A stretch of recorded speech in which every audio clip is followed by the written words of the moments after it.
बिस्मिल्लाहिर्रहमानिर्रहीम। अस्सलाम वालेकुम नाज़रीन, आप यूट्यूब चैनल देख रहे हैं। मैं इमरान खान हूँ। अब तक की जो अहम तरीन खबरें हैं वो मैं आपके साथ शेयर कर देता हूँ। 3 जगहों पे 3 अलग अलग चीज़ें चल रही हैं। तीनों को जब तक आप नहीं समझेंगे तो आपको इस वक्त का जो सिनेरियो है उसका पता नहीं चलेगा। नंबर 1, हुकूमती कैंप, वहाँ पे क्या चल रहा है, यानी हुकूमत और एस्टेब्लिशमेंट मिलकर क्या सोच रही है, उनके दिमाग में क्या है, चीज़ों को कंट्रोल अब कैसे करना है। नंबर 2, अडयाला के अंदर क्या चल रहा है, क्योंकि इमरान खान साहब से 2 मरतबा मुलाकात करवाई गई है। दोबारा रात के वक्त जो है वो जेल को खोला गया और बैरिस्टर गौर गए हैं, असद कैसर गए हैं, शिबली फराज के बारे में कह रहा था कोई, वो भी गए हैं। तो ये लोग गए और जाकर इन्होंने इमरान खान साहब से दोबारा मुलाकात की है। अब वहाँ से मुतज़ाद खबरें आ रही हैं। फिलहाल तो बातचीत को खुफिया रखा जा रहा है, लेकिन ये 2 कैंप हैं, इन दोनों कैंप्स में क्या चल रहा है। और तीसरी चीज़ है ग्राउंड रियलिटी, ग्राउंड पे क्या हो रहा है। ग्राउंड की सूरत इंतहाई ख़राब है। मैं जो आखिरी फैक्ट मेरे पास पहुंचा, मैंने आपसे कहा था कि आखिरी सबसे बड़ी और मुश्किल रुकावट जो है वो 26 नंबर चुंगी जो है वो सबसे मुश्किल और आखिरी रुकावट थी। उसके बाद रुकावटें हैं ज़रूर, लेकिन वो ऐसी रुकावटें नहीं है कि जहाँ पे पाकिस्तान तहरीक इंसाफ को रोका जा सके। यानी वो तो इस्लामाबाद के कारकुन और रावलपिंडी के कारकुन उठाकर फेंक देंगे। 26 नंबर चुंगी पे एक बहुत लंबी लड़ाई चली है, और क्योंकि जो लोग वहाँ पहुँचे थे वो कोई बलूचिस्तान से आ रहा है, कोई खैबर पख्तूनख्वा से आ रहा है, उन्हें 2-2 दिन हो गए थे यहाँ पहुँचते हुए। तो यहाँ पे जो लोग पहुँचे वो पहले ही बहुत निढाल थे, और यहाँ पे रेंजर्स भी थी, एफसी भी थी, पुलिस भी थी। और जो मुझे बताया वहाँ पे अहमद फरहाद साहब मौजूद थे, उन्होंने कहा जी हमने ऐसा भी देखा कि एक एक मिनट में 20 या इससे ज़्यादा शेल्स फायर किए गए। बहुत रैपिड फायरिंग की गई है, शेलिंग की गई है, रबड़ की बहुत गोलियाँ चलाई गई हैं। अहमद फरहाद साहब को भी लगी है, कुछ और दोस्तों को भी लगी है, कुछ कारकुनों को भी गोलियाँ लगी हैं। 1-2 मीडिया वाले भी शिकायत कर रहे थे कि जी हमारे ऊपर भी फायरिंग हुई है। तो रबड़ की गोलियां भी चली हैं और शेलिंग भी हुई है। ये तो है जनाब ग्राउंड की सूरत हाल थी जो मैंने आपको बताई। लेकिन फिर मोहसिन नकवी साहब ने एक स्टेटमेंट दिया उस वक्त जब लोग बहुत बड़ी तादाद में टच करना शुरू हो गए इस्लामाबाद को। अली अमीन गंडापुर का और बुशरा बीबी का काफिला भी पीछे से आ रहा है। कुछ काफिले पहले पहुंच चुके हैं। सबसे आगे बलूचिस्तान के नौजवान हैं और बाकी कुछ पंजाब से आने वाले लोग हैं। और खैबर पख्तूनख्वा का वो काफिला जो शाहिद खटक वगैरह के साथ आया था, ये लोग जो पहले आगे बढ़ गए थे, ये लोग वहाँ पहुँच गए। पिछले काफिले भी सारे आ रहे हैं। अगर लोगों की तादाद की बात करें तो अब ये उससे आगे निकल गया मामला, क्योंकि आज तक इतनी बड़ी तादाद में इस्लामाबाद में लोग पहुँचे ही नहीं। सिंपल आप ये कह सकते हैं कि इस्लामाबाद में आज तक जितनी दफ़ा भी लोग आए, चाहे उन्हें इमरान खान खुद लेकर आए हों, ये उससे ज़्यादा लोग इस्लामाबाद पहुँच गए हैं और इमरान खान साहब की कॉल पर पहुँचे हैं। लीडर मौजूद नहीं है, लीडर ग्राउंड पे मौजूद नहीं है, और उसकी कॉल के ऊपर इतनी बड़ी तादाद में लोग निकल आए हैं। नवाज शरीफ और शहबाज शरीफ अपना पूरा जोर लगा के, अपनी हुकूमत का पूरा जोर लगा के आसिफ अली जरदारी का हाथ साथ पकड़ के मौलाना फजलुर रहमान साहब को भी साथ मिला लें, ये नहीं कर सकते, ये कर ही नहीं सकते। बल्कि ये बंदे इकट्ठे करके उनको 2 से ज़रब भी दें फिर भी ये नहीं कर सकते, जितने बंदे पाकिस्तान तहरीक इंसाफ की आवाज़ पे आ गए। अब मोहसिन नकवी साहब ने एक एरियल व्यू लिया था, मुबैना तौर पर शायद इन्होंने लिया या इनके और सरकारी ऑफिसर्स थे, लेकिन ये बार बार जाते हैं, जाके ऊपर से देखते हैं हेलीकॉप्टर से। तो जो सूरत हाल है वो इनको हिला देने वाली। जो ड्रोन की फुटेजेज आ रही हैं वो तो किलोमीटरों तक ऐसे देखते हैं तो इंसान ही इंसान है, गाड़ियाँ ही गाड़ियाँ हैं।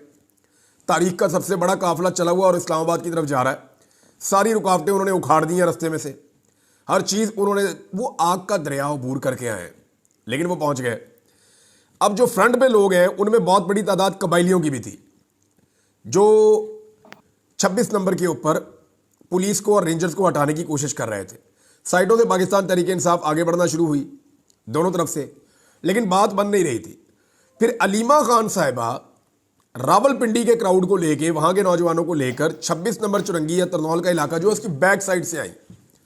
तो जब 2 तरफ से लोग आए तो वहां पुलिस बहुत ज़्यादा परेशान हो गई और रेंजर्स के लिए, पुलिस के लिए एक नई सिचुएशन पैदा हो गई।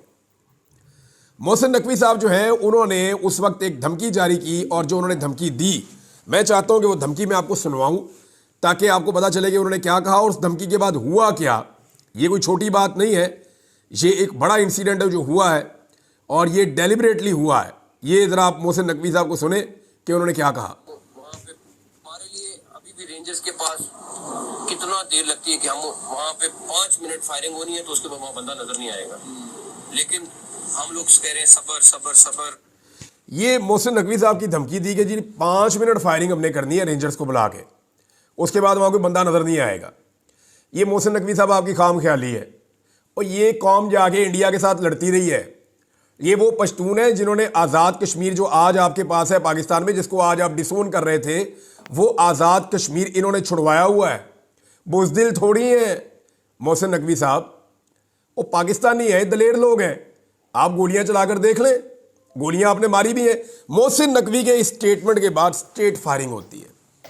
ये जैसे ही मोहसिन नकवी का स्टेटमेंट आता है, मैंने तो इस पर ट्वीट किया कि ये तो कोई नॉर्मल आदमी कह ही नहीं सकता। बहुत सारे लोग ये अभी हैरान थे कि ये मोहसिन नकवी ने ये ज़बान किसकी बोली है, वो ये बात कर कैसे सकता है। अभी इस पे बात हो रही थी कि अचानक से खबर आती है कि स्ट्रेट फायरिंग हो गई है पब्लिक के ऊपर, उसी जगह पे जहां आखिरी बड़ी लड़ाई चल रही थी। और 20 के करीब नौजवान पाकिस्तान तहरीक इंसाफ ने मुबैना तौर पे रिपोर्ट की है, कुछ लोग इससे ज़्यादा बता रहे थे, उनको गोलियां लग गई।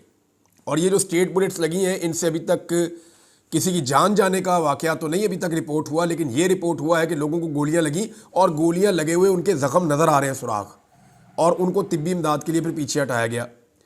अब मैंने एहतशाम अब्बासी साहब से बात किया, ये जर्नलिस्ट हैं, वहाँ मौके पर मौजूद थे। मेरी रज़ी ताहिर साहब से भी बात हुई, उनकी टीम वहाँ मौजूद है। सदीक जान साहब की टीम वहाँ पे मौजूद है और कुछ हमारे सहाफ़ी दोस्त हैं वहाँ मौजूद है। मेरी उनसे बात हुई, उन्होंने कहा जी एक बड़ी अजीब चीज़ हो रही है वहाँ पे। और ये क्या हो रहा है? उन्होंने कहा जी जब गोली कोई नॉर्मल आदमी कह ही नहीं सकता। बहुत सारे लोग ये अभी हैरान थे कि ये मोहसिन नकवी ने ये ज़बान किसकी बोली है, वो ये बात कर कैसे सकता है। अभी इस पे बात हो रही थी कि अचानक से खबर आती है कि स्ट्रेट फायरिंग हो गई है पब्लिक के ऊपर, उसी जगह पे जहां आखिरी बड़ी लड़ाई चल रही थी। और 20 के करीब नौजवान पाकिस्तान तहरीक इंसाफ ने मुबैना तौर पे रिपोर्ट की है, कुछ लोग इससे ज़्यादा बता रहे थे, उनको गोलियां लग गई। और ये जो स्टेट बुलेट्स लगी हैं, इनसे अभी तक किसी की जान जाने का वाकया तो नहीं अभी तक रिपोर्ट हुआ, लेकिन ये रिपोर्ट हुआ है कि लोगों को गोलियां लगी और गोलियां लगे हुए उनके ज़ख्म नज़र आ रहे हैं, सुराख, और उनको तिब्बी इमदाद के लिए फिर पीछे हटाया गया। अब मैंने एहतशाम अब्बासी साहब से बात किया, ये जर्नलिस्ट हैं, वहाँ मौके पर मौजूद थे। मेरी रज़ी ताहिर साहब से भी बात हुई, उनकी टीम वहाँ मौजूद है। सदीक जान साहब की टीम वहाँ पे मौजूद है और कुछ हमारे सहाफ़ी दोस्त हैं वहाँ मौजूद है। मेरी उनसे बात हुई, उन्होंने कहा जी एक बड़ी अजीब चीज़ हो रही है वहाँ पे। और ये क्या हो रहा है? उन्होंने कहा जी जब गोली चलती है तो भगदड़ मचती है। हमने बहुत दफ़ा गोली चलते हुए देखी है, हमने बार बार देखा गोली चलती है तो भगदड़ मच जाती है। लेकिन यह स्ट्रेट गोली चल रही थी, लोगों को गोलियां लग रही थी, लड़के गिर रहे थे, लेकिन कोई नहीं भागा, भगदड़ मची नहीं, लोग भागे ही नहीं। बल्कि वो कबायली जो आए हैं वहाँ से, खैबर पख्तूनख्वा के जो कबायली बेल्ट है वहाँ से जो लोग आए हैं वो अभी इस वक्त सबसे आगे आगे हैं, या जो बलूचिस्तान से आए हैं वो सबसे आगे आगे हैं। तो वो बहुत खुलकर कह रहे हैं कि बताओ इमरान खान किधर है, हमने उधर जाना है। ये नहीं, उनको ये भी नहीं पता। और उनको बहुत सारे ऐसे लोग हैं, मुझे जर्नलिस्ट बता रहे थे, उनको ज़बान भी नहीं आती। वो कहते हैं उनको एक ही बात पता है कि इमरान खान है हमारा लीडर, हम उसको लेने आए हैं। वो दूसरी बात ही नहीं करते। उन्हें कोई डी चौक, वो कहते नहीं इमरान खान डी चौक में है, इमरान खान किधर है, हमने इमरान खान को लेकर जाना है। और वो बिल्कुल ना गोली चलने से वो घबराए, ना उन्हें किसी किस्म की परेशानी हुई। जिन्हें गोलियां लगी उन्हें भी परेशानी नहीं हुई, उनको वहां से फिर रेस्क्यू किया गया, लोगों में भगदड़ नहीं बची। ये चीज़ हुकूमत के लिए अलार्मिंग है। ये वो लोग हैं जो किसी मुल्क का एसेट होते हैं और इनको बतौर एसेट ही पाकिस्तान ने हमेशा ट्रीट किया है। लेकिन आज रियासत इनके इस्लामाबाद आने पे बजाय इनको वेलकम करती, इन पे गोलियां चला रही है। और ये गोलियां चलाने के फ़ौरन बाद जो अगली चीज़ रिपोर्ट हुई है वो इससे ज़्यादा अजीब है। मुझे ऐसा लगता है कि गोली अग्रेशन में शायद ना चलाई गई हो, लेकिन मोहसिन नकवी के स्टेटमेंट के बाद गोली चलाना मोहसिन नकवी के ऊपर एक बहुत बड़ी चार्जशीट है। अब ये हमेशा मामला रहेगा कि मोहसिन नकवी ने जैसे ही कहा कि हम सीधी गोली चला सकते हैं, 5 मिनट में सब भाग जाएंगे, तो उसके बाद सीधी गोली चली, 20 लोगों को गोली लगी, लेकिन भागा तो कोई नहीं वहां से। अब कुछ जो जर्नलिस्ट हैं जिनसे मेरी बात हुई, उन्होंने कहा जी पुलिस ने जो गोली चलाई है वहां पे, जो सिक्योरिटी फोर्सेस ने फायरिंग की है, वो फायरिंग शायद इसलिए नहीं हुई कि वो बंदों को मारना चाहते हैं या भगाना चाहते हैं। उन्होंने कहा वो फायरिंग इसलिए हुई है कि वो खुद वहां से निकलना चाह रहे थे। क्योंकि इसके फौरन बाद मुझे 2 मुख्तलिफ जर्नलिस्ट हैं, एक ने मैसेज करके बताया, एक से मेरी बात भी हुई। उन दोनों ने कहा जी कि जैसे ही इमरान साहब वहाँ पे गोली चली है और गोली चलने के बाद लोग ज़ख्मी हुए हैं, तो हमने उसके बाद जब देखा तो वहाँ से रेंजर्स और पुलिस और FC ये लोग वहाँ से निकल रहे थे और इन्होंने तेज़ी से उस मुकाम को छोड़ दिया है। और तरनौल और वो जो एरिया है 26 का, अभी जो इतलात हैं जो वहाँ कुछ लोगों ने मुझे बताई, वो पूरी तरह से तो नहीं वो मुझे कंफर्म कर पा रहे, लेकिन उन्होंने कहा जी उसका एक बड़ा हिस्सा जो है वो पाकिस्तान तहरीक इंसाफ के कब्जे में, लोग कंटेनर्स को एक एक करके हटा रहे हैं और गिरा रहे हैं। ये है जनाब वहाँ की सूरत हाल इस्लामाबाद की। और जो लोग आए हैं वो इमरान खान को ढूंढ रहे हैं, यानी इमरान खान किधर है, उसको हम छुड़ा कर साथ लेकर जाएंगे, हम इमरान खान को लेने आए हैं, वो हमारा लीडर है, वो मुसलमानों का लीडर है। लोग वहाँ ये बात कर रहे हैं, जो कबायली आए हैं, वो कहते हैं इमरान भी वो बात ही नहीं सुनते, उन्हें कुछ भी कहो। अच्छा, अब बुशरा बीबी जो है वो बार बार कारकुनों को एक ही बात कह रही है कि हमने डी चौक पहुंचना है, डी चौक पहुंचना है, डी चौक पहुंचना है। हुकूमत कह रही है हमने डी चौक किसी को जाने नहीं देना। ख्वाजा आसिफ और मोहसिन नकवी दो बंदे हैं जिन्होंने धमकी लगाई है। ख्वाजा आसिफ ने धमकी लगाई कि जनाब ताकत का हम भरपूर इस्तेमाल करेंगे, अगर ये आना ही चाहते हैं और इनकी ब्रेकें नहीं लग रही और बुशरा बीबी हर हाल में पहुंचना चाहती हैं, पीछे नहीं हटने पे तैयार, तो फिर हमें ताकत का इस्तेमाल करना होगा। और ख्वाजा आसिफ की धमकी और मोहसिन नकवी की धमकी के बाद ताकत का हमने इस्तेमाल होता हुआ भी देखा। अब आ जाए दोनों कैंप्स में हो क्या रहा।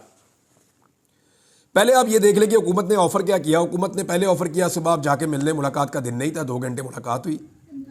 फिर हुकूमत ने रात के अंधेरे में दोबारा मौका दिया कि जाके फिर मिल लें।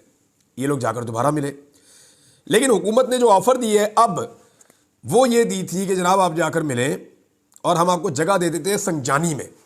संजानी वो जगह है जहाँ पे वो बहुत बड़ी मवेशी मंडी थी, जहाँ पाकिस्तान तहरीक इंसाफ को पहले जलसा इन्होंने करवाया, फिर पाकिस्तान तहरीक इंसाफ का मजाक उड़ाते थे। ये कहते थे मवेशी मंडी में मवेशी जाते हैं तो जाओ जी सारे उधर, मजाक भी उड़ाते थे उनका। हालांकि उन्होंने बड़ा तगड़ा जलसा वहाँ पे किया था, अली अमीन गंडापुर ने किया था। उस जलसे के बाद फिर अली अमीन गंडापुर साहब एक दफ़ा गायब भी हो गए थे, आपको याद होगा। तो अब मामला ये है कि संजानी में कह रहे हैं जी आप वहाँ जाके अपना पड़ाव डाल लें, बहुत बड़ी जगह है, सारे वहाँ इकट्ठे हो जाएं, हम जो सुबह जो है वो फर्दर चीज़ें देखेंगे क्या करना है, कैसे होना है। लेकिन इस पे पाकिस्तान तहरीक इंसाफ के लोग अभी तक बता रहे हैं कि कोई आमादगी जाहिर नहीं हुई कि संजानी में जाकर बैठना है। मे भी इमरान खान साहब या पार्टी किसी नतीजे पे पहुंचे हैं, लेकिन हुकूमत की इसके अंदर चाल क्या है। हुकूमत सुबह अदालतों का सहारा लेगी, अदालतों में जाएगी और अदालतों में कहेगी देखें जी आपने मना किया था, हमने उनसे बात की थी, वो फिर भी आ गए हैं, वो यहाँ पहुंचे हुए हैं, तो हम इनको कैसे टैकल करें। वो मामला को और तरफ ले जाएगी हुकूमत, और वो इसको एक डील की तरह की शक्ल देने की कोशिश करेगी ताकि इमरान खान साहब का जो एक नैरेटिव है उसको नुकसान पहुंचे। दूसरी तरफ जो इतलात आ रही हैं, कुछ लोग ये बड़े वसूख से कह रहे हैं, मैं अभी आपको कंफर्म नहीं कर सकता, कि इमरान खान ने फिलहाल यही कहा है कि डी चौक पहुंचो, संजानी को छोड़ दें। वैसे भी अब जो 26 नंबर चुंगी है वो क्रॉस हो गई मुबैना तौर पे, और अगर वहाँ कोई मुज़ामत रह गई है तो वो इतनी बड़ी है नहीं, और इससे आगे वाली जो रुकावटें हैं वो इतनी तगड़ी नहीं है कि जिनको अबूर ना किया जा सके। तो हुकूमत के कैंप में अभी भी वो ये सोच रहे हैं कुछ साजिश करके किसी तरह से भी पाकिस्तान तहरीक इंसाफ को वापस भिजवाया जाए और एहतजाज के इस मोमेंटम को तोड़ दिया जाए, क्योंकि हुकूमत ये जानती है कि अगर आज ये लोग वापस चले गए तो इनको वापस आने में महीने लग जाएंगे, महीने नहीं तो कम से कम 1-2 महीने हुकूमत को मिल जाएंगे, और 1-2 महीने बात सूरतों में बहुत होते हैं। इंटरनेशनल प्रेशर इस वक्त अपनी पीक पे है, इतना इंटरनेशनल प्रेशर इससे पहले कभी नहीं था। जो ओवरसीज पाकिस्तानियों ने कर दिया है वो पाकिस्तान का नहीं वर्ल्ड रिकॉर्ड बना हुआ है। दुनिया का कोई लीडर पूरी दुनिया में अपने लिए एहतजाज नहीं करवा सका आज तक। इमरान खान वाहिद लीडर बना है कि उसके लिए दुनिया के 32 मुल्कों में सेम टाइम में एक ही दिन के अंदर एहतजाज हो रहा था, राउंड द क्लॉक हो रहा था, क्योंकि यहाँ दिन है, वहाँ सुबह है, वहाँ शाम है, तो वो एहतजाज होता चला जा रहा था। तो इमरान खान साहब जो हैं ये उनके लिए हुआ है, तो ये एक बहुत बड़ा रिकॉर्ड है। अमरीकी सदर करना चाहे तो वो भी नहीं कर सकता इस वक्त कि सारी दुनिया में अमेरिकन को कह के निकलो और एहतजाज करो, ऐसे नहीं होता। ये इमरान खान के लिए हो रहा है क्योंकि वो बहुत बड़ा ब्रांड है। बजाय इसके पाकिस्तान उससे फ़ायदा उठाता, पाकिस्तान उससे बेनिफिट्स लेता, पाकिस्तान ने उसको उठा के जेल में डाल दिया और पाकिस्तान की आवाम को रियासत ने अपने खिलाफ कर लिया। है तो बदकिस्मती है, लेकिन ये रियलिटी है। अब मोहसिन नकवी का कहना है दफ़ा 245 में जाना पड़े, फ़ौज को दे दें, या कर्फ्यू लगाना पड़े, या कोई और इंतहाई कदम उठाना पड़ा तो हम उठा देंगे, फिर बाद में हमें कोई शिकवा ना करे। बार बार मोहसिन नकवी ने धमकियां लगाई हैं। अब तरनौल के ऊपर जो है वो कारकुनों का कंट्रोल बताया जा रहा है, कारकुन आगे की तरफ बढ़ रहे हैं, इमरान खान की बहनें भी पहुंच गई हैं, बुशरा बीबी का काफिला भी बहुत करीब पहुंच गया है। अगर ये लोग डी चौक पहुंच जाते हैं तो एक नई सिचुएशन होगी। अच्छा, बड़ा सवाल ये है कि कर्फ्यू कैसे लगाया जाएगा। इतनी बड़ी तादाद में लोग आ गए हैं, कर्फ्यू कैसे लगाएंगे।